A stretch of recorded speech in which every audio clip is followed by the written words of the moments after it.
दोस्तों, आज की कहानी है वृंदावन के श्री बाके बिहारी की। ये कहानी लगभग 10 वर्ष पुरानी एक सच्ची घटना है जो एक युवा लड़के के साथ घटित हुई, जिसका वर्णन उसने स्वयं किया है। उस भक्त ने इस प्रसंग को लिखते हुए कहा है, यह मेरे जीवन का ऐसा अलौकिक प्रसंग है, जब भी मैं इसे स्मरण करता हूँ तब परमात्मा की कृपा को याद कर मेरी आंखों में आंसू आ जाते हैं। 10 वर्ष पूर्व की यह घटना है। मेरी माता जी की टीचर ट्रेनिंग वृंदावन के एक स्कूल में चल रही थी। मेरी मकर संक्रांति की छुट्टियां हो चुकी थी। मैंने वृंदावन जाने की योजना बनाई और मैं अपने गांव तोरई से बस द्वारा झांसी पहुंचा। झांसी से ट्रेन लेकर मैं ट्रेन के माध्यम से मथुरा पहुंचा। जब मैंने मथुरा में पैर रखा उस समय रात्रि के 10 बज चुके थे।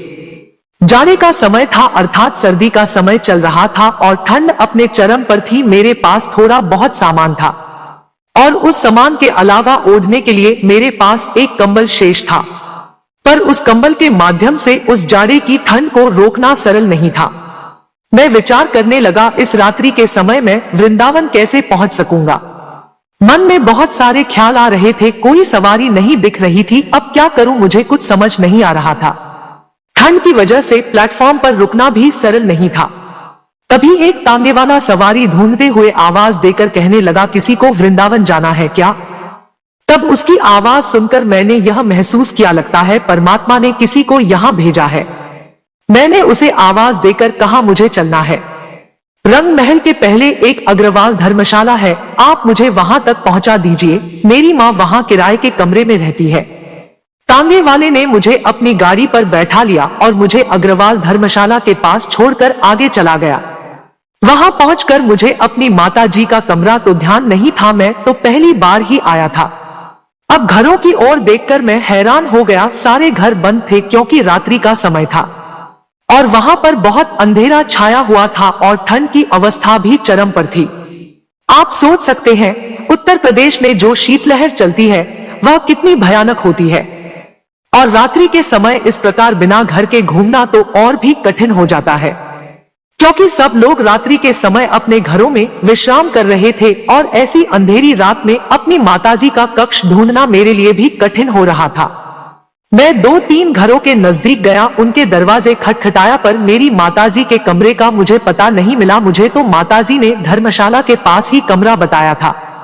अब वहां कमरा नहीं मिलने के कारण मेरा मन चिंतित होने लगा। तभी मेरे मन में ख्याल आया, वृंदावन में श्री बाके बिहारी जी रहते हैं और वह तो हर असहाय और जरूरतमंद की मदद करते हैं। तब मैंने उन्हें याद किया। थोड़ी देर में एक अद्भुत चमत्कार घटित हुआ, जिसे याद कर मेरा मन अभी भी रोमांचित हो जाता है, और वह दृश्य देखकर उस समय मेरे शरीर के रोंगटे खड़े हो गए थे। यह इतना अद्भुत और अलौकिक चमत्कार था जिसका वर्णन मैं आपसे करने जा रहा हूँ। तभी एक स्थान पर रुककर मैंने श्री बाके बिहारी जी का चिंतन कर उन्हें प्रार्थना करते हुए कहा, बिहारी जी आइए, अब मुझे अपनी माँ से मिलाइए।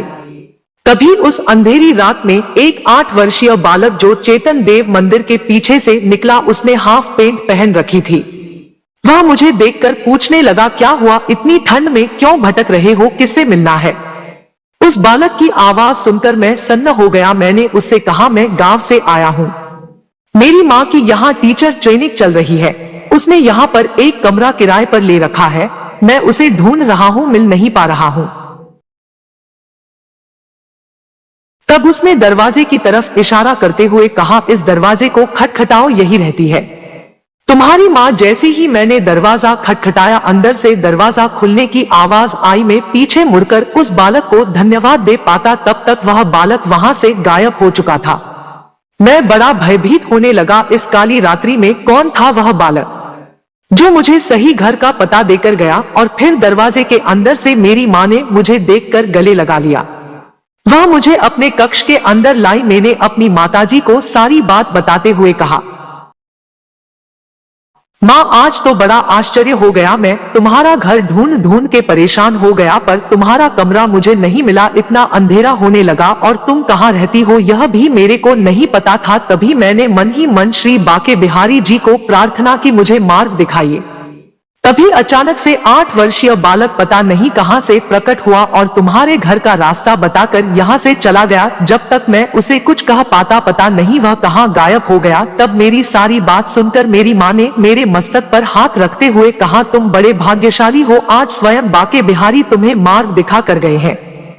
जो सच्चे भाव से यहाँ आकर उनको प्रार्थना करता है वह उसको मार्ग स्वयं दिखा कर जाते हैं।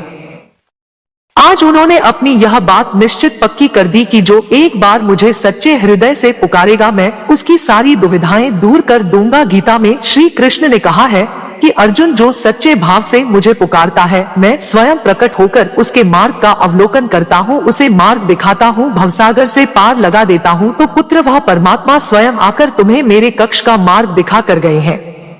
यह बात आज भी जब मेरे स्मरण में आती है मेरी आंखों में आंसू आ जाते हैं कि परमात्मा मेरे नजदीक था पर मैं उसे पहचान न सका। लेकिन आज जब भी मेरा वृंदावन जाना होता है मैं उसी स्थान पर अवश्य जाता हूँ जहाँ मुझे श्री बाके बिहारी जी ने दर्शन दिए थे। उसी स्थान की मिट्टी को उठाकर मैं अपने मस्तक पर लगाता हूँ। अपने आप को बड़ा सौभाग्यशाली मानता हूँ कि परमात्मा स्वयं प्रकट होकर मुझे मार्ग दिखाने आए थे। तो अपने भक्तों के लिए स्वयं परमात्मा किसी ना किसी रूप में किसी ना किसी स्थान पर प्रकट हो जाते हैं। यह होता तब है जब मन का विश्वास पक्का, जब हमारे मन की लगन परमात्मा के प्रति दृढ़ हो, तब वह परमात्मा किसी ना किसी रूप में आकर हमारी स्वयं रक्षा करता है। तो ऐसे भक्त वत्सल भगवान जो प्रत्येक स्थान पर अपने भक्तों की लाज बचाते हैं, ऐसे भक्त वत्सल भगवान के पावन श्री चरणों में हमारा बारंबार प्रणाम है, प्रणाम है, प्रणाम है। दोस्तों, आशा करता हूँ आपको श्री बाके बिहारी जी की यह कहानी पसंद आई होगी। जय श्री बाके बिहारी।